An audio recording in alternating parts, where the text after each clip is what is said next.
Hello everyone, welcome to Abhipedia. I am Roshni Gautam और आज हम सेबी ग्रेड 1 एग्जाम में इकोनॉमी सेक्शन में थ्योरी ऑफ सप्लाई के एमसीक्यूज करेंगे। इससे पहले हमने थ्योरी ऑफ डिमांड कर लिया है। ये दोनों चैप्टर रिलेटेड है स्टूडेंट, तो दोनों साथ में देखिएगा। और अगर आपका इकोनॉमी बैकग्राउंड नहीं भी है तो भी एज सिंपल एज मैं आपको समझाने की कोशिश करूँगी। ओके, तो पहले आपने थ्योरी ऑफ डिमांड देखना है and then theory of supply देखिएगा। तो चलिए आज इसको हम क्वेश्चन के जरिए इसके कंसेप्ट को समझेंगे। ए टू जेड मैं आपको लेमैन लैंग्वेज में थ्योरी ऑफ सप्लाई को समझाऊंगी। तो चलिए स्टार्ट करते हैं। वेरी फर्स्ट क्वेश्चन आपके स्क्रीन पर है, इसको जवाब देने की कोशिश करेंगे, ट्राई करेंगे। हमने लॉ ऑफ डिमांड पढ़ लिया है, अब ये कंसेप्ट है लॉ ऑफ सप्लाई। बहुत ईजी है, देखिए क्या है ये। तो पूछ रहा है questions. Okay, very first question है which of the following statement correctly describe the law of supply. Okay, तो ऑप्शंस पढ़ते हैं और यहाँ पर जानने की कोशिश करेंगे कि इसका आंसर क्या है और साथ में इसके कंसेप्ट को भी समझेंगे। तो क्वेश्चन क्या पूछ रहा है, the quantity of good supply rise. अब देखिए ये वर्ड है ना, आपको कंफ्यूज करेगा, तो क्या करना है, यहाँ पर एरो डाल देंगे। तो राइज हो रहा है तो ठीक है, एंड द प्राइस राइज हो रहा है। ओके, एंड अदर मतलब कि holding as constant. Okay, B option the quantity of good fall and demand rise. Okay, holding all as constant, ठीक है। द सी है option the price good rise. Okay, and quantity supply rise. Okay, holding all as constant. Okay, the price of good fall and the quantity fall. Okay, तो यहाँ पर डाल देंगे and the holding as constant. ये question है। तो चलिए जानते हैं लॉ ऑफ सप्लाई क्या होता है। सबसे पहले अगर हम बात करें तो हमने डिमांड पढ़ा, तो डिमांड हमने पढ़ा कि जो क्वांटिटी डिमांडेड होती हैं वो फंक्शन होती हैं प्राइस के साथ। ओके, ये था। और अदर चीज़ हम कांस्टेंट कर देंगे तो ये क्या हो जाएगा, लॉ ऑफ डिमांड। और इनमें क्या होता है, नेगेटिव रिलेशन होता है। क्यों? क्योंकि अगर प्राइस इंक्रीज होगा तो क्वांटिटी डिमांडेड हम क्या कर देंगे, कम कर देंगे। मतलब अगर वो अपोजिट डायरेक्शन है वो नेगेटिव रिलेशन, और जिसको हमने इनवर्स रिलेशन के नाम से भी समझा है। क्लियर है? अब आ गया सप्लाई। और सप्लाई कौन करता है, पहले तो आपको ये समझ आना चाहिए सप्लाई कौन करता है। तो सप्लाई ऑलवेज प्रोड्यूसर करता है। अगर आप कंज्यूमर पॉइंट ऑफ व्यू से इस क्वेश्चन को अटेम्प्ट करेंगे तो आंसर गलत हो जाएगा। तो सप्लाई कौन करता है, प्रोड्यूसर, या प्रोड्यूसर बोल लीजिए, फर्म्स बोल लीजिए, वो क्या करता है, सप्लाई करता है, तो प्रोड्यूसर हो गया। अब कब वो प्रोड्यूसर करेगा, अगर हम कॉमन सेंस लगाए कि प्रोड्यूसर कब सप्लाई करेगा, जब उसको प्राइस हाई होगा। तो बस यही बात है ना, जनरल सा क्वेश्चन है। अगर प्राइस राइज होगा तो वो सप्लाई इंक्रीज करेगा। इट मीन सेम डायरेक्शन है, हमने लास्ट क्लास में पढ़ा था। सेम डायरेक्शन मतलब कि पॉजिटिव रिलेशन, मतलब कि डायरेक्ट रिलेशन। ओके, मतलब प्राइस ज़्यादा सप्लाई ज़्यादा। और एक सप्लाई बहुत सारे फैक्टर से क्या करता है, डिटरमाइंड होता है और फैक्टर से इन्फ्लुएंस होता है। लेकिन अगर हम सप्लाई और प्राइस के बीच में रिलेशन पढ़ रहे हैं, ओके ध्यान समझिएगा, जब प्राइस और सप्लाई के बीच में रिलेशन पढ़ रहे हैं और चीज़ों को ब्लर कर देते हैं, और ब्लर को यहाँ पर क्या बोला है, अदर थिंग्स रिमेनिंग कांस्टेंट, जिसको हम एक वर्ड से जानते हैं, सिट्रस पैरेवस। मतलब the relationship between the price and supply, other things remaining constant, तो वो क्या हो जाता है, लॉ ऑफ सप्लाई। क्लियर है? अब इसका क्या होता है, अपवर्ड स्लोपिंग। हमने डिमांड में क्या पढ़ा, वो डाउनवर्ड स्लोपिंग होता है। डाउनवर्ड स्लोपिंग मतलब लेफ्ट टू राइट। अब सप्लाई कर्व आपसे पूछते हैं तो वो क्या होता है, अपवर्ड स्लोपिंग। अपवर्ड स्लोपिंग कहाँ से, लेफ्ट से राइट। एक तो याद रखना है, लेफ्ट से राइट, राइट टू लेफ्ट नहीं होगा, लेफ्ट टू राइट होगा, और ये अपवर्ड स्लोपिंग होगी स्टूडेंट। ओके, ये है। और इसका रिलेशन क्या होता है, आपका पॉजिटिव डायरेक्ट रिलेशन होता है।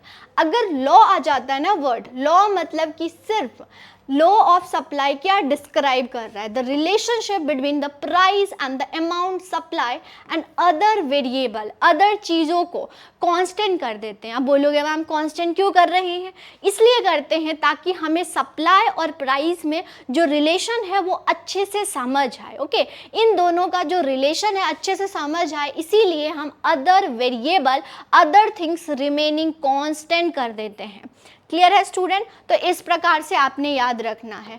अब हम क्वेश्चन की तरफ चलते हैं और आंसर क्या होगा, आंसर फर्स्ट होगा। क्योंकि क्या है मतलब कि डायरेक्ट रिलेशन है। अब बोलोगे बी तो करेक्ट हो जाएगा क्योंकि इन्वर्स रिलेशन बता रहा है, तो इसमें तो कोई कन्फ्यूजन है ही नहीं। अब बोलोगे मैम ये भी राइज हो रहा है, ये तो डायरेक्ट रिलेशन बता रहा है। लेकिन याद रखिएगा quantity is a function of price, ऐसा ही होता है ना, quantity supply is a function of price, ऐसा है। लेकिन यहाँ पर देखोगे तो price is a function of quantity supply हो रहा है, इसीलिए सी और डी आंसर नहीं होगा। हमें पता है क्वांटिटी जो है वो डिपेंडेंट वेरिएबल है और प्राइस जो है इंडिपेंडेंट वेरिएबल है, तो आंसर आपका क्या हो जाता है, ए आंसर हो जाता है। Okay, as okay law of supply का डिस्क्राइब डेफिनेशन पूछा है, तो क्वांटिटी सप्लाई क्या होगा, rise as price increase other things remaining constant, answer A हो जाएगा। कोई कंफ्यूजन नहीं होना चाहिए आपको, ठीक है, तो आंसर 1 हो जाता है। सारे कंसेप्ट देख लिया है, अब नेक्स्ट क्वेश्चन पे चलते हैं। सेकंड क्वेश्चन आपसे पूछ रहा है which of the following factor is not determinants of supply. बहुत सारी चीज होती हैं जिससे सप्लाई क्या होता है, इन्फ्लुएंस होता है, डिटरमाइंड होता है, नॉट डिटरमाइंड किससे नहीं होता है। ऑप्शंस है technology, consumer expectation, price of goods और गवर्नमेंट पॉलिसीज, किससे नहीं होगा। ओके, तो यहाँ पर देखिए टेक्नोलॉजी से होता है, कंज्यूमर एक्सपेक्टेशन को होल्ड करते हैं, प्राइस ऑफ गुड्स से तो होगा, अभी हमने देखा सप्लाई और प्राइस का तो रिलेशन होता ही है, गवर्नमेंट पॉलिसी से बहुत होगा। अगर गवर्नमेंट पॉलिसीज़ होती हैं तभी है ना, गवर्नमेंट अच्छी पॉलिसीज़ होगी तो ज़्यादा से ज़्यादा इकोनॉमी में इन्वेस्टमेंट होता है, तो ऐसा तो होगा। कंज्यूमर एक्सपेक्टेशन डिमांड से इन्फ्लुएंस होता है। ओके, डिमांड से, ये डिमांड डिटरमाइंड फैक्टर है, तो आंसर हो जाता है बी। अब इसके साथ मैं आपको बहुत सारे फैक्टर बताऊंगी जो कि सप्लाई को डिटरमाइन करता है, जैसे कि फर्स्ट देखते हैं प्राइस ऑफ गिवन कमोडिटी, मतलब कि अगर सप्लाई ऑफ एक्स की बात कर रहे हैं तो प्राइस ऑफ एक्स मतलब कि एक्स और एक्स। फिर आता है price of other goods. Okay, other goods मतलब कि क्वांटिटी सप्लाई ऑफ एक्स और प्राइस ऑफ वाई की मतलब रिलेटेड, डिमांड सप्लाई में हमने पढ़ा था ना, डिमांड में उसी प्रकार से। प्राइस फैक्टर ऑफ प्रोडक्शन और इनपुट, रॉ मटेरियल है ना, रॉ मटेरियल से बहुत इफेक्ट पड़ता है सप्लाई, अगर कॉस्ट कम होगी वो ज़्यादा सप्लाई करेगा, इंपॉर्टेंट है। फिर state of technology, technology modern technology बहुत इंपॉर्टेंट है, टेक्नोलॉजी से ज़्यादा सप्लाई करेगा क्योंकि चीज़ें जल्दी बन जाएगी ना, इस प्रकार से।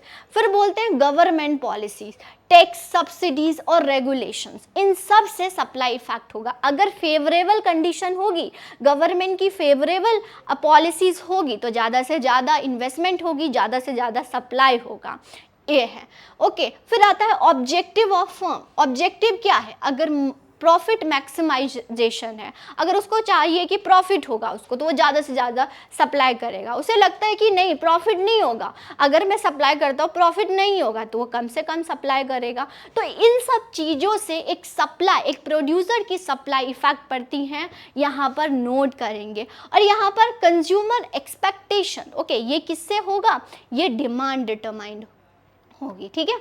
चलिए इसी के साथ नेक्स्ट क्वेश्चन पर मूव करते हैं। बहुत इंपॉर्टेंट ये है कंसेप्ट, इसको कंसेप्ट को समझेंगे। क्वेश्चन नंबर 3 पूछ रहा है in the case of supply fall at the same price, same price है लेकिन सप्लाई कर्व क्या हो गया है, फॉल हो गया है, तो वो क्या होगा, increase in supply, contraction in supply, increase in supply और एक्सपेंशन इन सप्लाई। चलिए कंसेप्ट को समझते हैं। तो ये शिफ्ट इन, इसको क्या बोलते हैं, शिफ्ट इन सप्लाई। शिफ्ट मतलब जो सप्लाई कर्व है वो अपनी पोजीशन को क्या कर रहा है, चेंज कर रहा है, और प्राइस रिमेन कांस्टेंट। तो इस डायग्राम को देखेंगे, देखिए यहाँ पर क्या है, प्राइस, प्राइस क्या है, कांस्टेंट है, और सप्लाई क्या हो रहा है, शिफ्ट हो रहा है, या तो इंक्रीज हो रहा है या तो डिक्रीज हो रहा है।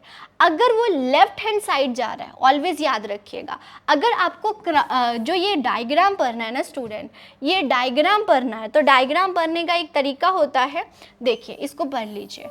अगर हम राइट हैंड साइड जाते हैं तो इंक्रीज होता है, और जब हम लेफ्ट हैंड साइड जाते हैं तो क्या होगा, डिक्रीज होगा। वो डिपेंड करेगा कि आपके एक्स एक्सिस पर क्या है और वाई एक्सिस पर क्या है। ओके, तो ऑलवेज राइट हैंड साइड चीज़ें इंक्रीज होती हैं, लेफ्ट हैंड साइड चीज़ें डिक्रीज होती हैं। मान लीजिए क्वांटिटी, तो क्वांटिटी इंक्रीज होगा, आप राइट हैंड साइड जाएंगे, क्वांटिटी डिक्रीज होगा, आप लेफ्ट हैंड साइड जाएंगे। ओके, तो अगर ओके अगर हम देखें यहाँ पर सप्लाई, ये क्या हो रहा है लेफ्ट हैंड साइड और ये क्या हो रहा है राइट हैंड साइड, तो लेफ्ट हैंड साइड क्या हो रहा है डिक्रीज, राइट हैंड साइड क्या हो रहा है इंक्रीज हो रहा है, ठीक है।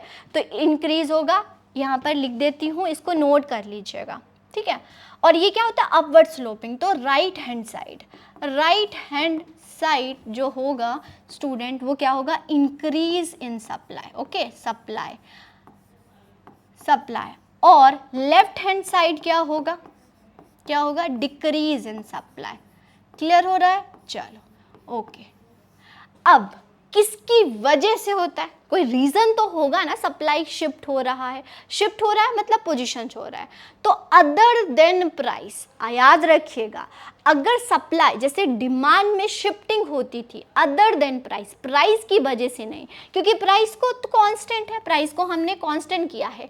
अदर फैक्टर किस चीज़ के लिए, जिसको नॉन प्राइस फैक्टर, प्राइस के अलावा तो उसको नॉन प्राइस फैक्टर, जैसे cost of production, tax rate, state of technology और नेचुरल फैक्टर, इन सभी की वजह से अगर सप्लाई में शिफ्टिंग होती हैं, सप्लाई में या तो इंक्रीज होता है या डिक्रीज होता है, तो हम उसको क्या बोलेंगे शिफ्ट इन प्राइस। लेकिन किसकी वजह से, अदर फैक्टर की वजह से। तो ये पूछ रहे हैं फॉल हो रहा है, फॉल मतलब कम हो रहा है, डिक्रीज इन सप्लाई हो जाएगा, तो ए आंसर हो जाएगा, ओके।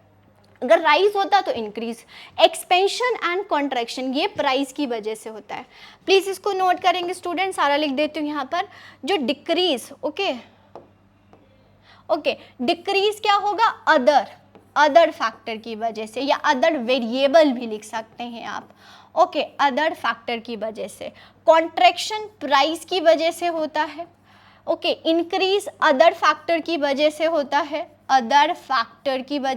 है, एंड एक्सपेंशन प्राइस की वजह से होता है। क्लियर है, चलो नेक्स्ट क्वेश्चन पर सॉल्व, इसी के साथ नेक्स्ट क्वेश्चन पर चलेंगे। अब यहाँ पर पूछा है आपसे question number 4, which of the following does not causes the shift the supply curve, does not, ऐसा कोई कॉजेज बताइए जो कि शिफ्ट नहीं करता, किसकी वजह से, price of input, price of good, price of goods and service tax GST पूछा है यहाँ पर, एंड सब्सिडी, है ना, जिससे क्या बोला है यहाँ पर शिफ्ट नहीं होगा।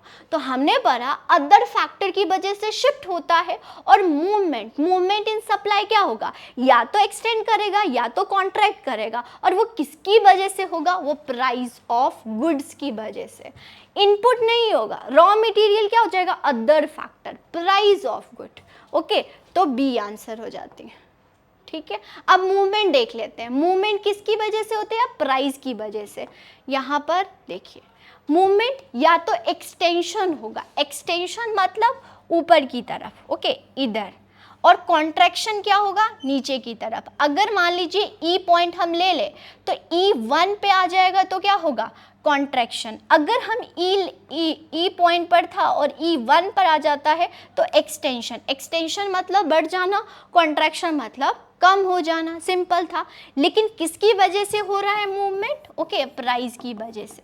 अगर यहाँ पर गौर से देखेंगे तो प्राइस चेंज हो रहा है और अदर थिंग्स रिमेनिंग क्या हो जाएगी, कांस्टेंट हो जाएगी। सिंपल था स्टूडेंट, ओके चलिए, तो आंसर आपको पता चल गया, price of good. Next question पर इसी के साथ चलेंगे। क्वेश्चन नंबर 5 पूछा है, a change in the supply of commodity along with same supply may occur due to. यहाँ पर डिफरेंट वे से क्वेश्चन पूछा है, सोच समझ के आंसर दीजिएगा। ऑप्शंस है change the price of the commodity, change in the price of related good, change in the future expectation about the price of good, change is the cost of input. आपसे पूछा है कि supply same रहेगी, okay क्या पूछा है, supply same रहेगा, okay अब चेंजेस इसमें बताने हैं।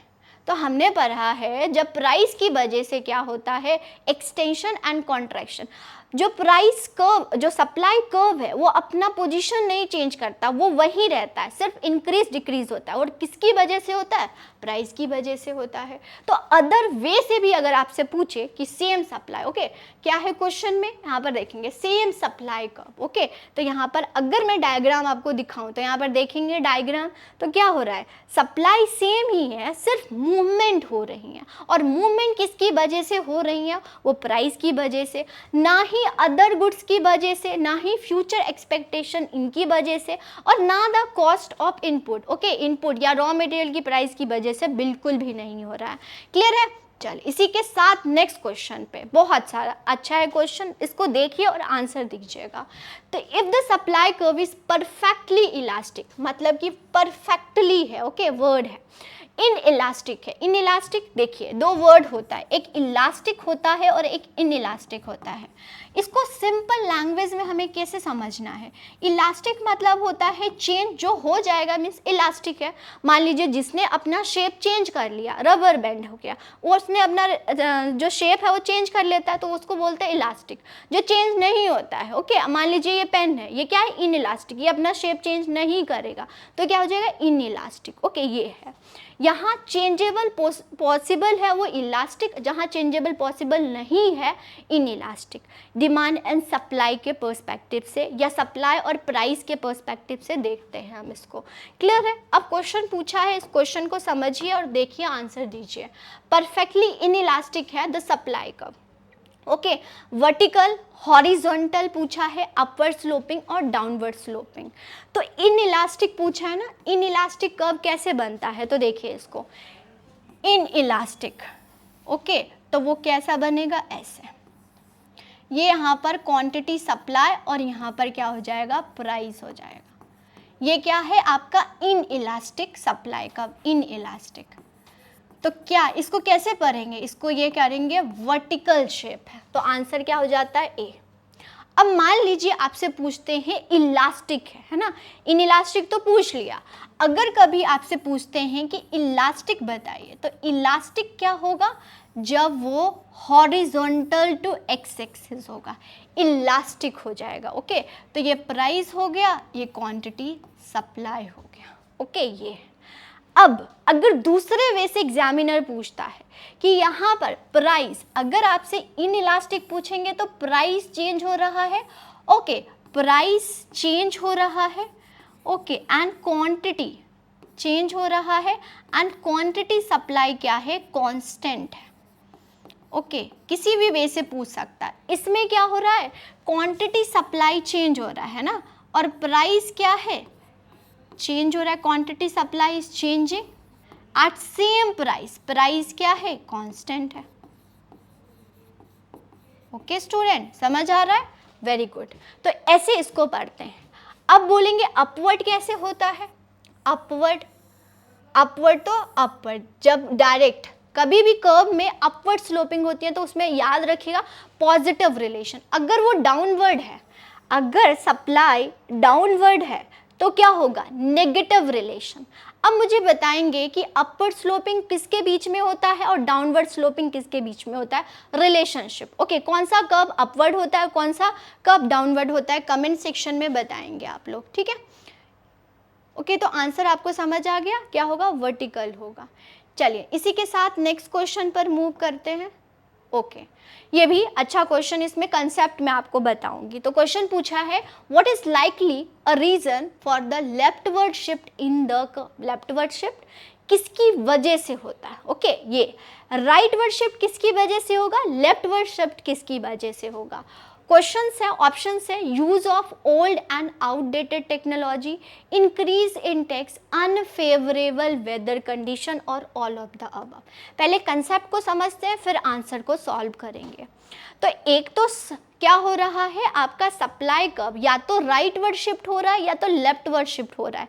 किसकी वजह से? Non price of, okay, non price factor, मतलब अदर देन प्राइस। अब देखिए यहाँ पर क्या है? Rightward shift. राइटवर्ड शिफ्ट मतलब अगर ये S1 कर्व था, ओके, ये यहाँ पर अगर हम देखें तो S1 कर्व था तो S2 कर्व शिफ्ट हो गया, मतलब ये कर्व यहाँ से यहाँ शिफ्ट हो गया तो राइटवर्ड शिफ्ट हो गया। द रीज़न बिहाइंड, क्या रीज़न है कि राइटवर्ड शिफ्ट हो रहा है? तो वेरी फर्स्ट रीज़न है, अगर टेक्नोलॉजी में इम्प्रूवमेंट हो जाता है, okay, high technology, artificial intelligent हो गया, तो ज़्यादा से ज़्यादा बिजनेस क्या होगा? इंक्रीज हो जाएगा। तो इम्प्रूवमेंट इन टेक्नोलॉजी की वजह से राइटवर्ड शिफ्ट होगा। बिल्कुल सही, ये सारा लिख लीजिएगा।